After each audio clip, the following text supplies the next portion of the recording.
Dr. Reyes stumbles through the smoking ruins of the observatory, ears ringing from the explosion. Emergency vehicles wail in the distance as she clutches her tablet containing the partial translation. 3 more impact tremors shake the ground as additional draconian missiles strike targets across the western United States. Elena, thank God you're alive. Dr. Marcus Chen, her research partner, emerges from behind a collapsed wall, face streaked with blood and soot. What's happening? It's first contact, Marcus, she says, her voice hollow. But not the kind we hoped for. The sky above them shimmers as more draconian ships enter the atmosphere, their hulls gleaming with an iridescent metallic finish that seems to absorb and distort light. Military jets scramble to intercept but are swatted from the sky with casual precision. Across the world, confusion reigns. In Washington, D.C., the president is rushed to an underground bunker as the Pentagon struggles to coordinate a response to an enemy they cannot identify or communicate with. In Beijing, the Central Military Commission activates its nuclear arsenal, only to discover their missile guidance systems are suddenly non-functional. In Moscow, the defense minister watches in disbelief as alien craft ignore the capital entirely, focusing instead on seemingly random research facilities. Admiral Scarvex studies the tactical display with satisfaction. The Zentari defense grid is surprisingly limited.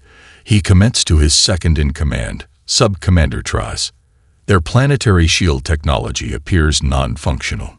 Traz shifts uncomfortably, mandibles clicking in their species' expression of uncertainty. Admiral, preliminary biological scans are inconsistent with Zentari physiology. These beings are carbon-based, not silicon crystalline. Obviously an adaptation to mask their presence, Scarvex dismisses the concern with a flick of his scaled hand. The Zentari are masters of deception. Continue the assault on their communication nodes. Back on Earth, Colonel Jackson Wee of United Earth Defense Command reviews satellite footage in an emergency bunker beneath Geneva. A veteran of 3 wars, nothing in his experience prepared him for this, yet something about the attack pattern nags at his tactical mind.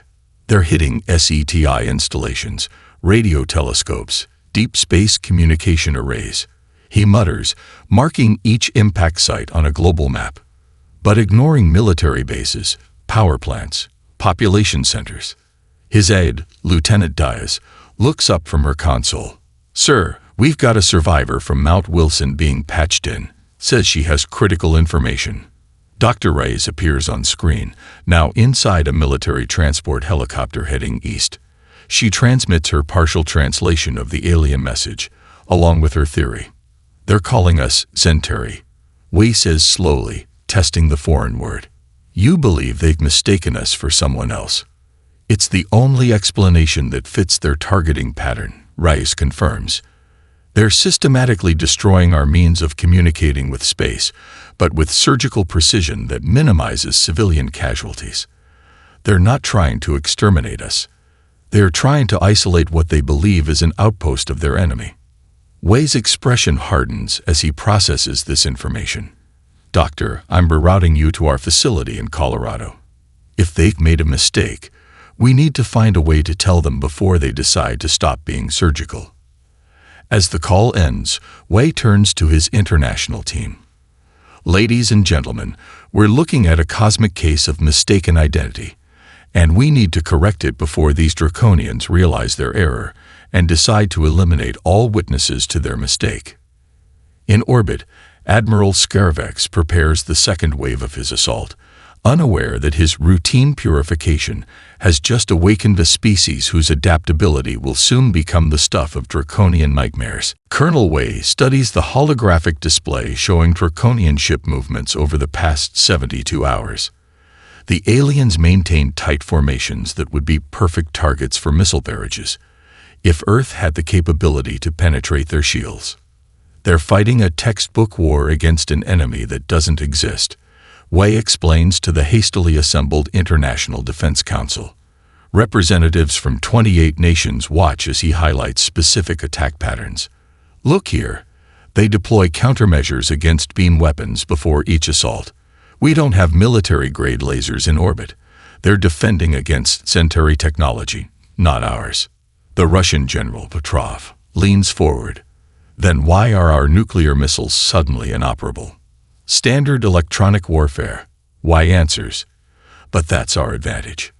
They're focusing 90% of their computational resources on defending against threats we don't possess. In her secured laboratory beneath Lake Geneva, Dr. Rice works with linguists from every continent. The partial draconian transmissions captured from their battle communications display on screens lining the walls. She manipulates three-dimensional representations of sound patterns, searching for connections. The draconian language uses tonal shifts similar to Mandarin. She explains to her team. But with reptilian vocal elements we can't replicate without assistance. She pulls up a simulation of a draconian vocal tract. We need to construct a synthetic voice modulator if we're going to communicate with them. Dr. Rice's phone buzzes. A secure text from Colonel Y. *UN approved the transmission attempt. Ready when you air *. On the draconian flagship, Admiral Scarvex reviews combat footage with growing irritation. Their defenses are primitive, yet our casualty rate is 17% above projections, he hisses. Explain this discrepancy. Sub-Commander Traz approaches cautiously, carrying a data tablet. Admiral, Xenodiology has completed their analysis of intercepted biological data. The inhabitants of this planet share no genetic markers with the Centauri. Their genetic structure is entirely carbon-based and evolved independently. Scarvex's inner eyelids narrow. Another Centauri deception. They've engineered these creatures as proxies. With respect, Admiral. Traz persists, mandibles clicking nervously. That would violate the fundamental principles of biology as we understand them. Even the Centauri cannot rewrite the evolutionary history of an entire planet. Your concerns are noted, Sub-Commander. Scarvex dismisses him with a flick of his tail. But I've already reported our successful engagement with a Centauri outpost to the Supreme Command. The operation will continue as planned. As Traz leaves, Scarvex's communication officer interrupts. Admiral, we're receiving a transmission from the planet's surface. It appears to be in our language. Scarvex freezes. Impossible. The primitives couldn't have deciphered our communications this quickly. The message is repeating, sir, audio and visual. Scarvex allows the message to play. A female human appears on screen, speaking halting but understandable Draconian. This is Dr. Elena Reyes of planet Earth. We are not the Centauri. You have attacked the wrong species. We request immediate cessation of hostilities and diplomatic contact. Scarvex stares at the screen, reptilian face unreadable. Then, with deliberate precision, he touches a control.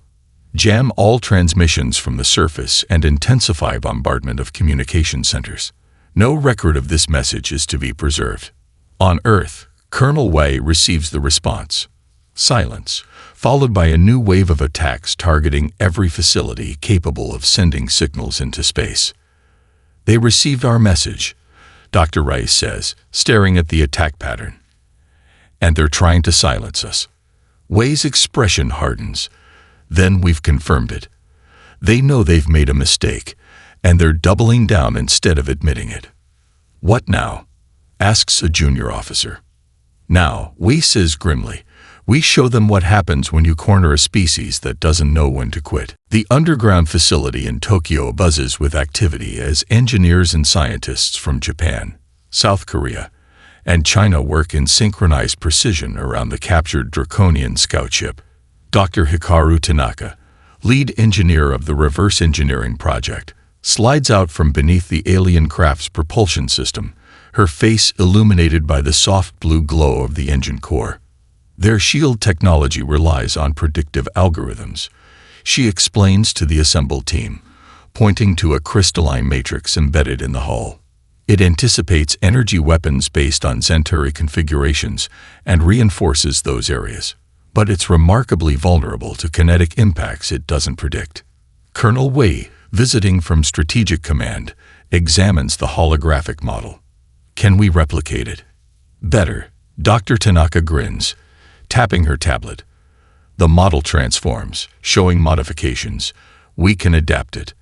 Their shields are perfect against known threats, but collapse against the unexpected. Very much like their tactical thinking. Across the world in Mumbai, Zara Khalid sits cross-legged on her bedroom floor, surrounded by holographic displays showing draconian communication patterns. 3 military officers and a government official watch in astonishment as her fingers dance across virtual keyboards. Their entire network operates on mathematical principles that never evolve beyond base 12. She explains, not looking up. Elegant but ultimately predictable, like a chess player who only knows one opening. You're saying you can predict their communications? Asks General Sharma skeptically. Better than that, Zara replies, executing a final command. On the main display, draconian ship movements suddenly shift, several vessels breaking formation. I can inject false commands that their authentication systems can't distinguish from real ones. The officials exchange shocked glances. She's 16, one whispers. And she just turned 3 draconian destroyers around. Another responds. In Geneva, Dr. Rice finalizes her translation matrix, collaborating remotely with linguists worldwide. Their language reflects their psychology. She explains to Colonel Wei via secure video link. Hierarchical, rigid, with no words for compromise or collaboration outside their species. They literally cannot conceive of peaceful resolution with an enemy. Then we'll have to speak in terms they understand. Wei responds grimly. On his flagship, Admiral Scarvex stares at damage reports with growing rage. The primitives have somehow adapted their primitive kinetic weapons to exploit weaknesses in draconian shields. Worse, 3 of his destroyers inexplicably abandoned their assault on Rio de Janeiro, claiming they received retreat orders. Impossible, he snarls. No primitive species could penetrate our communications this quickly. The evidence suggests. Sub-Commander Traz begins. The evidence suggests Zentari interference. Scarvex slams his scaled fist on the console. These primitives are being aided. Deploy the neutrino scramblers and prepare for the Rio assault. Hours later, the Draconian fleet approaches Rio de Janeiro in attack formation. Their scanners show minimal resistance, a few primitive aircraft and ground defenses. As expected, Scarvex notes with satisfaction. Begin the attack run. The fleet dives toward the city and flies directly into chaos. Their communications suddenly flood with contradictory orders. Hidden kinetic launchers fire projectiles that change trajectory mid-flight, confounding predictive shields. Most bewildering, their targeting systems show Zentari energy signatures that appear and vanish randomly, convincing decoys created from the Draconians' own sensor data. It's a trap. Traz shouts as 3 ships collide, their navigation systems compromised. Scarvex watches in disbelief as his carefully orchestrated attack disintegrates into confusion. For the first time, doubt creeps into his mind. These aren't the tactics of Zentari. This is something new, something unpredictable. And in warfare, the unpredictable is the most dangerous enemy of all. The corridors of the Draconian command vessel echo with the sound of gunfire as Colonel Wei leads his multinational strike team deeper into the alien ship. The human soldiers move with practiced precision, using tactics that confound the Draconian defenders, who are trained to fight in rigid formations against predictable enemies. They're falling back to the command center. Wei reports into his tactical comm as he takes cover behind an alien bulkhead. The material, which seemed impenetrable to Earth's sensors, yields surprising vulnerabilities to simple armor-piercing rounds. Team 2, flank and suppress. Team 3, with me. The strike team had trained for this mission using virtual simulations built from data gathered by Dr. Tanaka's engineering team and Zara's network penetration. Every soldier knows exactly where to aim. The junction points in Draconian armor where flexibility demands thinner plating. 3 corridors away, Captain Anya Petrova leads Team 2, deploying sonic disruptors adapted from draconian technology. The devices emit frequencies that interfere with reptilian inner ear balance. The defending aliens stumble, disoriented, as her team advances. Command center breached, she reports, her Russian accent clipped and professional. Resistance heavier than expected. We need support. Wei signals his team forward. Moving to support. Hold position. The battle for the command center is brutal but brief. 4 human soldiers fall, but the draconian officers, unused to close-quarters combat against unpredictable enemies, are overwhelmed. The ship's commander, a scared veteran named Grathel, attempts to trigger the vessel's self-destruct sequence before Y personally takes him down with a calculated shot to his unarmored throat. Command center secured, Y announces, surveying the alien bridge with its curved consoles and holographic displays. Casualties: 4 Kaya, 7 wounded. Bring in the science team. Dr. Reyes arrives 30 minutes later with a team of linguists and computer specialists. Zara joins remotely from Mumbai, her young face appearing on the portable screens set up around the captured bridge. The encryption is similar to their communication networks, Zara observes as they connect to the ship's database. Multi-layered but fundamentally predictable. Beginning data extraction. Dr. Reyes interfaces her translation matrix with the ship's communication systems. The alien language flows across her screen, transforming into human text. Her eyes widen as she accesses historical records. "Colonel, you need to see this," she calls. Wade joins her at the main console, watching as images appear of crystalline beings unlike anything Earth has encountered. The true Zentari.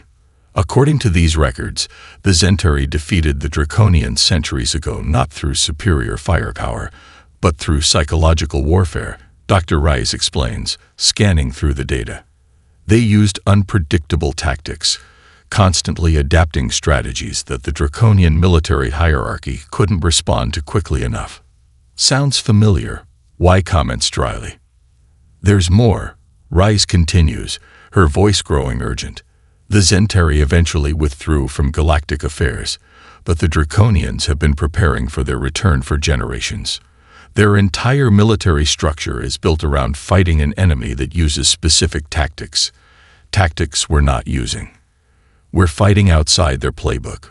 Y realizes. That's why they can't adapt. Zara interrupts, her voice excited. I've broken through their command encryption. I have access to their entire battle network. I can see deployment orders, strategic plans, everything. Wei's expression hardens with determination. Can you transmit on their secure channels? Make it look legitimate. Already figured out how. Zara responds with teenage confidence. Good, Wei says, studying the holographic display of the Draconian fleet positions. Because I think it's time we had a direct conversation with Admiral Scarvex. Across the city, the first human message is transmitted using the Draconians' own encrypted channels. This is Earth Command. We are not your enemy, but we can become your worst nightmare. The underground shipyard nestled beneath the Nevada desert represents humanity's greatest technological leap in history. 5 captured Draconian vessels hang in massive construction cradles, their hulls partially disassembled as teams of engineers integrate human innovations into alien technology. Dr. Tanaka supervises the modifications to the propulsion systems, her team having discovered ways to increase efficiency by 28%. The Draconians never questioned their basic design principles, she explains to Colonel Wei as they tour the facility. They've been iterating the same technologies for centuries without fundamental innovation. Wei runs his hand along a modified weapon mount, and we're rewriting their playbook in months.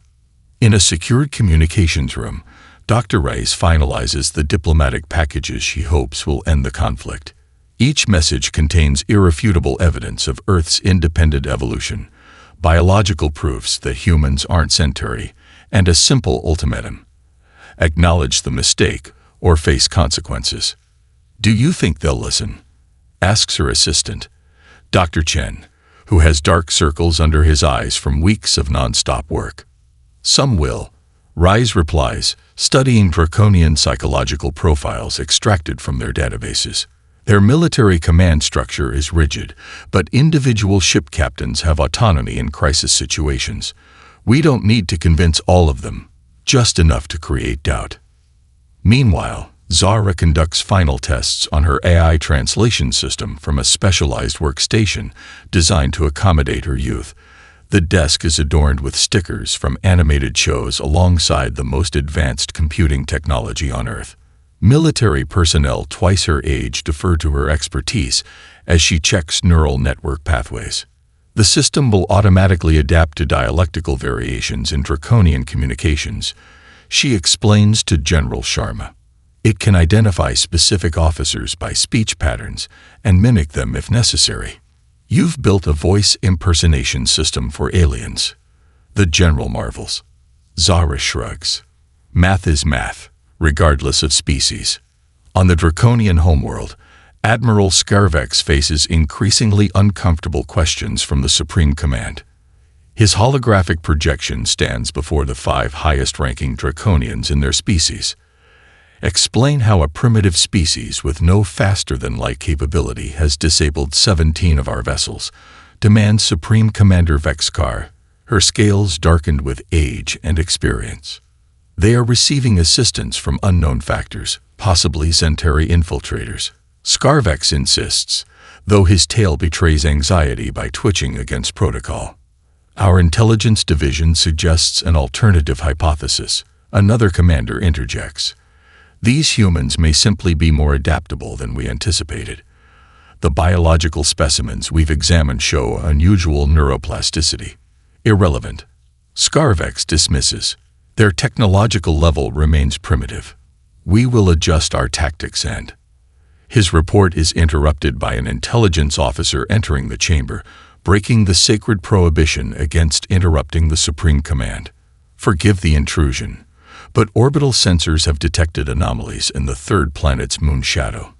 Analysis suggests possible ship activity consistent with our own vessel signatures. A stunned silence falls across the chamber. Impossible, Scarvex whispers. Back on Earth, final preparations for humanity's first interstellar fleet near completion. Colonel Wei addresses the multinational crew assembled before the 5 modified ships, each named for ancient Earth defenders. Leonidas, Tomo Gozen, Shaka, Boudica, and Wei Sun Sin. 6 months ago, we were divided nations looking up at the stars and wondering if we were alone. Wei says, his voice carrying across the massive chamber. Today, we are one species preparing to take our place among those stars. Not as victims, but as equals. He pauses, looking at each section of the diverse crew. The Draconians declared war on the wrong species. Today, we show them exactly how wrong they were. As darkness falls across the Nevada desert, the fleet prepares to launch during the lunar eclipse, using the shadow to mask their departure from Earth's atmosphere and any draconian surveillance. Humanity's counterstrike is about to begin. The human fleet emerges from faster-than-light travel with a ripple of distorted space, appearing near draconian outpost Krell 9, with a precision that would impress even veteran draconian navigators. On the bridge of the Leonidas, Colonel Wei watches as the station's defense grid activates, weapon systems powering up with predictable patterns. All ships, maintain formation, he orders calmly. Dr. Reyes, begin transmission on all frequencies. Dr. Reyes initiates the broadcast from her communication station. The message flows across all draconian channels in perfect reptilian speech patterns, accompanied by irrefutable biological data and historical context. Attention draconian forces. We are representatives of Earth, a sovereign planet unaffiliated with the Centauri. Your forces attacked our world due to a misidentification. We provide scientific evidence of our independent biological evolution and request immediate cessation of hostilities. On Krell 9, Commander Zexnar watches the approaching vessels with mandibles clicking in agitation. Unknown vessels are broadcasting on secure channels, her communications officer reports. Message claims, they're from the primitive planet. Impossible, Zexnar begins, but falters as the data flowing across her screens becomes increasingly difficult to dismiss. The biological evidence alone raises disturbing questions about the entire campaign. Commander, her second reports, half the defense grid operators are refusing to fire. They're citing the 7th Honor Code, prohibition against unauthorized species extinction. Across the station, confusion spreads as the human message penetrates secured networks, reaching individual Draconians directly rather than filtering through command protocols. The evidence bypasses hierarchical censorship, creating unprecedented uncertainty. On the Draconian homeworld, footage of human technology and tactics leaks through military firewalls into civilian networks. Public gathering places fill with Draconians watching unauthorized broadcasts showing the primitives operating modified Draconian vessels. "The Supreme Command has missiled us," whispers one citizen to another in a crowded viewing chamber. These aren't Centauri, they're an independent species. The whispers grow into open discussions, then public demands for explanation. Political opposition, normally carefully controlled, seizes the opportunity to question military leadership. For the first time in generations, Draconian citizens openly challenge official narratives. Admiral Scarvex, watching his carefully constructed campaign collapse, makes a desperate decision. Using his command authorization, he overrides security protocols to access the Stellar Eradicator, a superweapon designed as a last resort against Centauri homeworlds. "This ends now," he hisses to his few remaining loyal officers. No witnesses, no evidence, no consequences. Meanwhile, Dr. Reyes receives an unexpected communication through quantum frequencies entirely separate from Draconian systems. The signal originates from a neighboring star system and contains complex crystalline patterns unlike anything in Earth's databases. "Colonel," she calls, excitement overriding protocol. "We're receiving contact from a non-Draconian source." The main view screen fills with the image of a being composed of interlocking crystalline structures pulsing with internal light. Its voice comes through Zara's translation system with unusual harmonic overtones. "Greetings, humans of Earth. I am Luminous Thought, observer for the Centauri Philosophical Collective. We have been monitoring the regrettable misunderstanding between your species and the Draconians." Wei exchanges a stunned glance with Dr. Reyes. "You're the actual Centauri." "Indeed," the crystalline being responds. "We have maintained observation posts in this sector since our withdrawal from conflict over 2 millennia ago. We pursue philosophical enlightenment rather than territorial expansion. The Draconians believe you're a military threat," Wei states. "The Draconians cling to outdated fears," Luminous Thought replies, crystalline facets shifting to express what might be sadness. "We defeated them not through superior weapons, but through adaptability and unpredictable strategies. Qualities your species appears to possess in abundance, along with something we abandoned: the warrior's resolve." Why processes this revelation, the pieces falling into place? "They mistook us for you, and found something potentially more dangerous," the Centauri completes. "A species with both our creativity and a determination we chose to set aside." Admiral Scarvex's stolen superweapon moves through space on a stealth trajectory toward Earth, its massive hull absorbing ambient radiation to remain undetected. Inside the command center, the Admiral reviews final targeting calculations with his remaining loyal officers. "The primitive world will be reduced to molten slag," he promises, claws tapping against the weapon control interface. "Our report will state the Centauri outpost self-destructed when cornered. The Supreme Command will have no choice but to accept our account." On Earth, Colonel Wei studies tactical projections in the Lunar Defense Headquarters established on the dark side of the Moon. Surrounding him, officers from 24 nations monitor sensor arrays specifically calibrated to detect Draconian energy signatures. "The stolen superweapon is on approach," reports Captain Petrova, her sensors detecting the faint gravitational distortion the massive vessel creates. Current trajectory suggests it will achieve optimal firing position in 43 minutes. Wei nods, his expression revealing nothing of the tension he feels. All defense units maintain position. Let them think their stealth systems are working. He activates a secure channel. Dr. Rice, status of the broadcast. In orbit above Earth, Dr. Rice coordinates with Zara to infiltrate every available draconian frequency. Broadcasting now, Colonel. Evidence packages are bypassing military channels and reaching civilian networks directly. We've included footage of Scarvex stealing the superweapon against orders. The broadcast spreads across draconian space like wildfire. On their homeworld, citizens gather in unprecedented public protests, demanding accountability from military leadership. The Supreme Command, faced with irrefutable evidence and growing civil unrest, makes an unprecedented decision.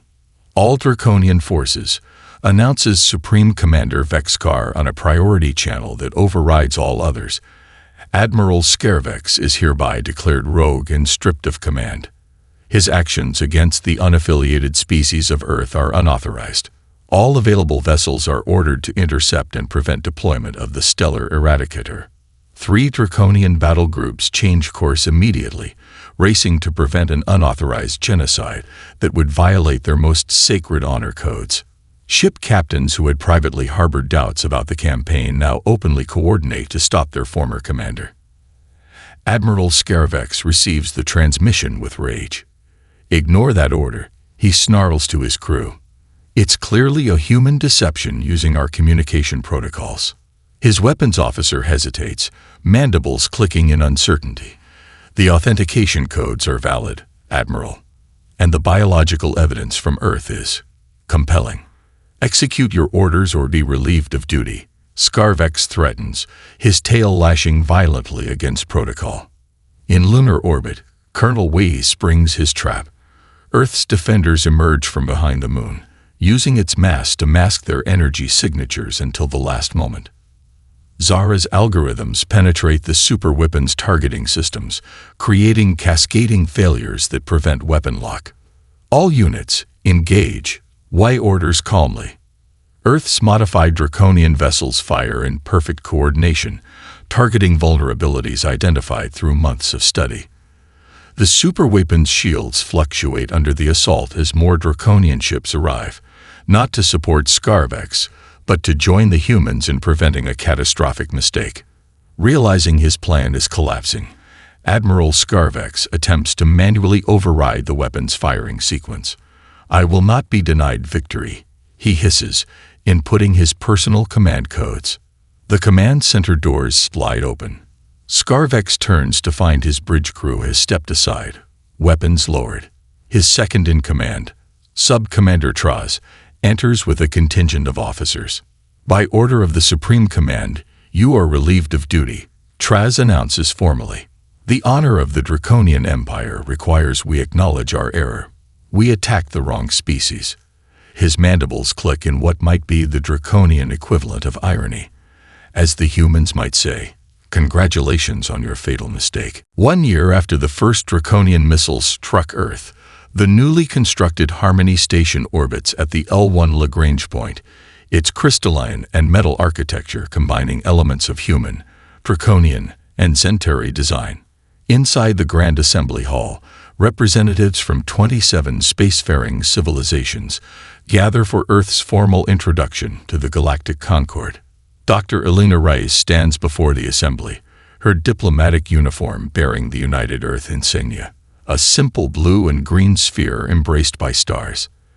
The journey from frightened Sinolinguist to humanity's chief diplomat has been as improbable as Earth's rapid ascent to galactic recognition. 1 year ago, our world knew nothing of galactic society. She begins, her voice translated into 23 distinct languages simultaneously by Zara's universal system. We were attacked through a case of mistaken identity, but what began as tragedy has led to unprecedented opportunity. Humanity does not hold grudges. We seek to build rather than destroy, to learn rather than fear. The Draconian delegation, now led by a civilian government for the first time in 8 centuries, rises to formally present their reparation offer. Trade agreements, technology transfers, and cultural exchange programs beyond anything humans might have expected. The misidentification of Earth as Zentari was not merely a tactical error, acknowledges Krev Zar, the new Draconian Prime Minister. It revealed fundamental flaws in our society's approach to the galaxy. In your response to our aggression, humans showed us a better path forward. For this painful but necessary lesson, we offer not only reparations but gratitude. In a corner of the chamber, a wall screen displays Zara accepting the Fields Medal in Mumbai, the youngest recipient in history.